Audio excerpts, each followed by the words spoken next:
Good morning, I'm Marisah, Wine Tourism Manager at Vinpro. Today I would like to introduce you to and share some insights from the South African Wine Tourism Visitor Research Report. One of the key objectives of Vinpro's wine tourism strategy was to gather wine tourism intelligence that addressed the industry's needs and that closed the knowledge gaps that existed in the sector. Our aim with the 2022 visitor research study was to collect, analyse and interpret data about visitors to our wineries to give our wineries a better understanding of those visitors to apply that understanding in developing the sector. This type of information is typically used to segment the market based on particular characteristics that they share, to allow for the development of marketing campaigns, products and experiences. The report contains 3 sections. The first is seen through a wide wine consumer lens based on online surveys where we look at the wine consumers' level awareness of our 23 wine routes, what drives that awareness, their travel motivation and their travel behaviour. In the second chapter, we look at the profile of 709 wine tourists that were surveyed at our wineries. And here we look at demographics, their travel motivation and their wine engagement.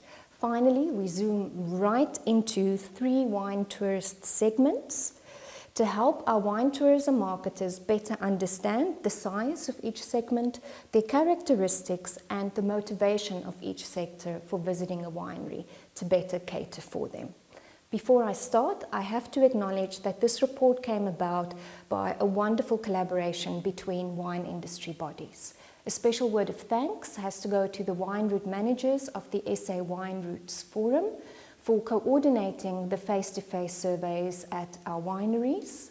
We also owe a debt of gratitude to the team at Vintelligence for sharing their tourism data with us for the level of insight and the depth that this lent to the report, the Pinotage Youth Development Academy for their wine tourism graduates who conducted the fieldwork, and finally to the Cape Winelands District Municipality for the funding to undertake this project, which we wouldn't have been able to do otherwise. We really want to thank them for their ongoing support of the sector.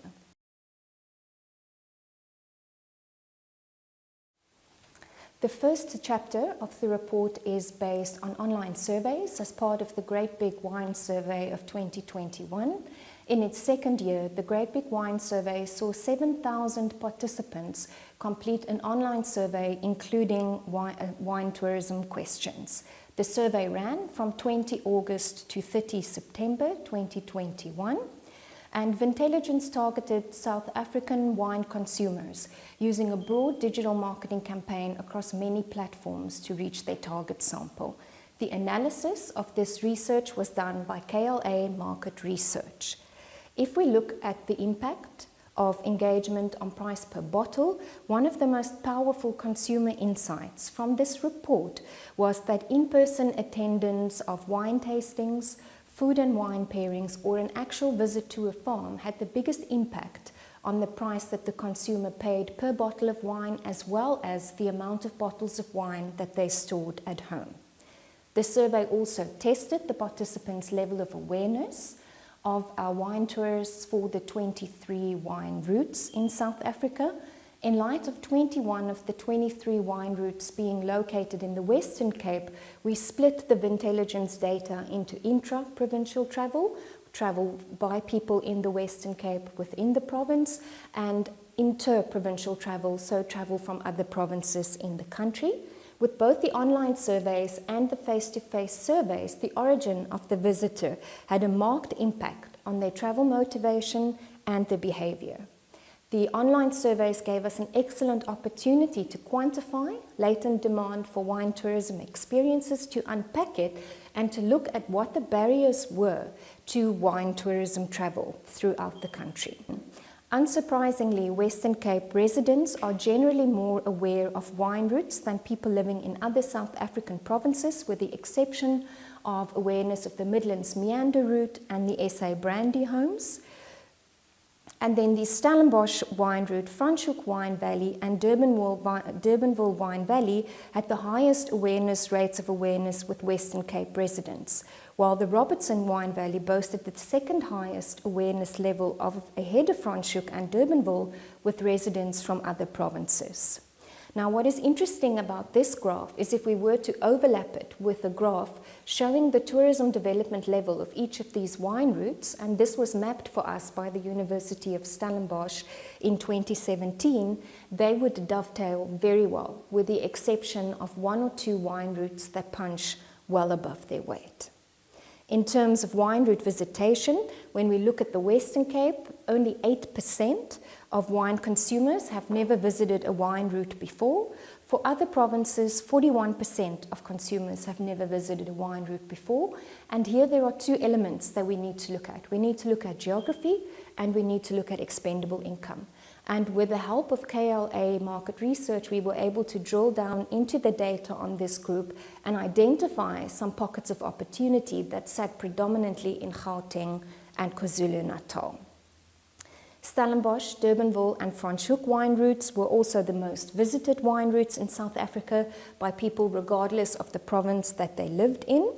And what was interesting is that for KwaZulu-Natal, despite its geographical distance from the other markets, people who lived in KZN were more likely to have visited Stellenbosch wine route, 31% of them had, than they were to have visited the Midlands Meander at 23% visitation, which actually matched the visitation for Durbanville from residents of this province.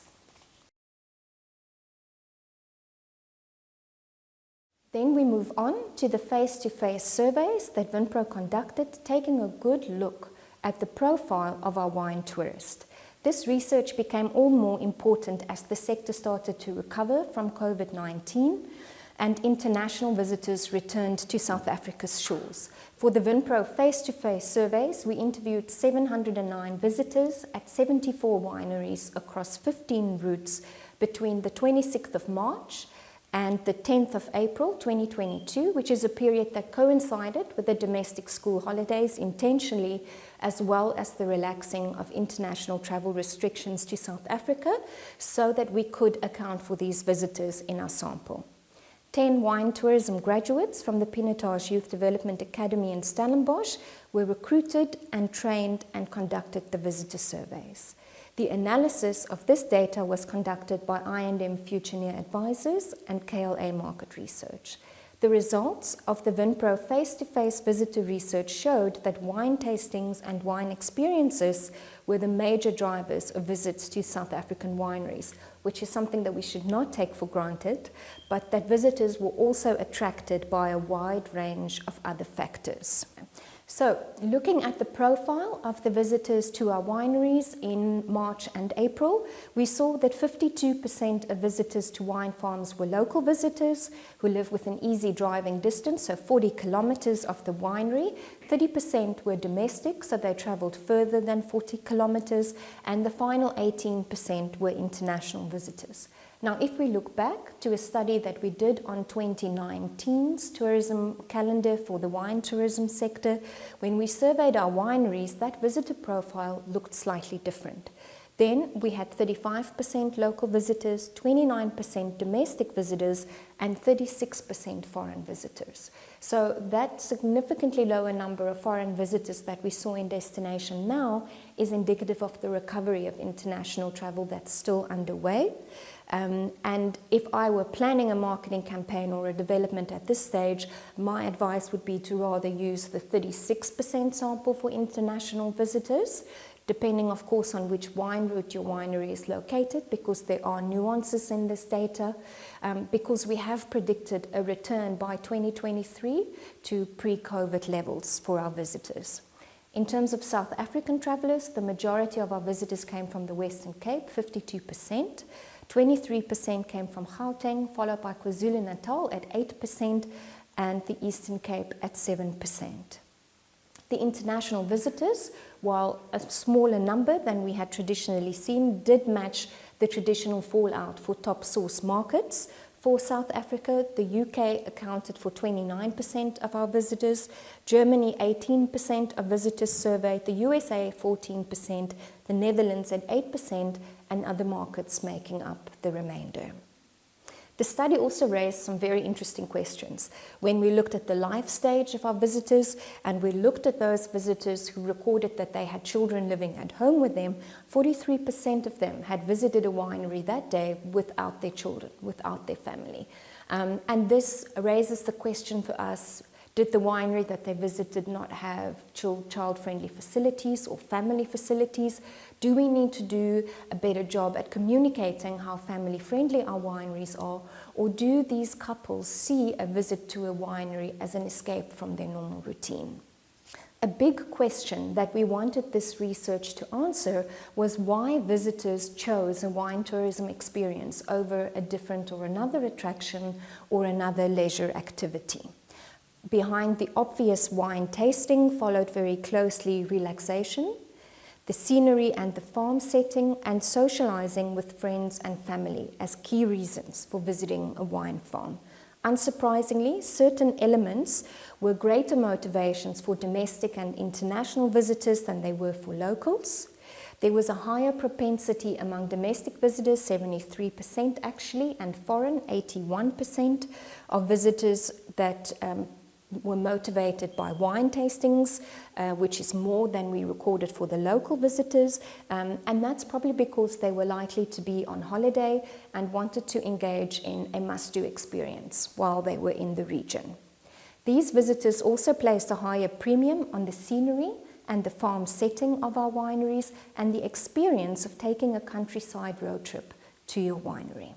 For locals, escaping routine, experiencing good service, relaxation, and socializing with friends and family were also important motivations in addition to wine tasting or a wine experience. And then lastly, in order to help our wineries get a better understanding of the market, we set out very boldly to include a broad segmentation model based on the findings from our face-to-face visitor research. We looked at a number of international research studies on segmenting visitors to wineries, and we chose the method by Hall and Macchionis in their report Wine Tourism in Australia and New Zealand from 1998 that identified 3 broad segments of wine tourists. So I'll give you the textbook definition of those 3 segments. We've got the curious tourists. They're moderately interested in wine, but they're not that familiar with winemaking. Wineries for them are seen as just another attraction. It is often a byproduct, a winery visit, of a visit to the region, and they may have visited other wine regions. They probably visited your winery out of curiosity from trying your wine or seeing one of your winery products or seeing it in a general tourism promotion. And this differs quite a bit from the 2 other segments. And they really value the opportunity that wineries offer them to socialize with their friends and their family members. Then there's a broad middle segment that's referred to as the wine-interested tourist. They have a high interest in wine, but it's not the sole purpose of their visit to a destination. They are an occasional purchaser of wine and food magazines, but a regular purchaser of lifestyle magazines. They probably heard about your winery through word of mouth, or visited your wine region because they read about it in a newspaper insert. They're likely to have visited other wine regions, they're familiar with winemaking procedures, and they're likely to purchase wine at your winery and add their name to the mailing list. The final segment is the wine lover. They are extremely interested in wines and winemaking. Wineries may be the sole purpose of their visit to a destination, and many of them are employed in the wine and food industries.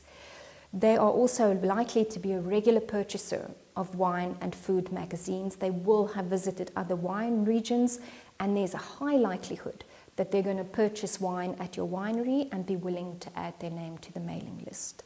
So we categorized our 709 visitors in the sample based on their motivation to visit a winery, the frequency of visiting a winery, and their wine engagement. And it shaped out that 15% of our visitors were classified as curious tourists, That broad middle of 61% are wine-interested tourists, and the remaining 24% are wine-loving tourists. We unpack in the report the differences between these three groups in the frequency to visiting a farm, the spend at the farm, and their engagement with wine.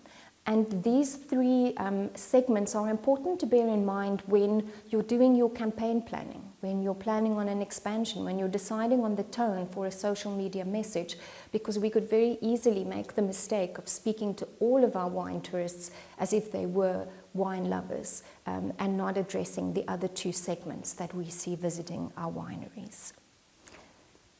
The next phase of this research entails a quarterly reporting by our wineries on the number of visitors to them, where it's possible and where this data exists. We would also like to know what the origin of those visitors are. Are they local? Are they domestic? Are they international? And ideally how they heard about the winery. I would like to wrap up with two things. Firstly, a thank you and then an invitation. A thank you to those wineries who allowed us to survey at their sites. We know it's a tall ask. We're all very protective of the visitor experience, so we really appreciate your support. A thank you to the wineries who joined us for the online focus groups, gave us their time and their insights in how the next phase of the research should look. And then lastly, an invitation to the other wineries to please join us in our wine tourism research efforts. We really need a robust, large sample to keep producing high quality and good reports that we can add to our wine tourism library. Thank you.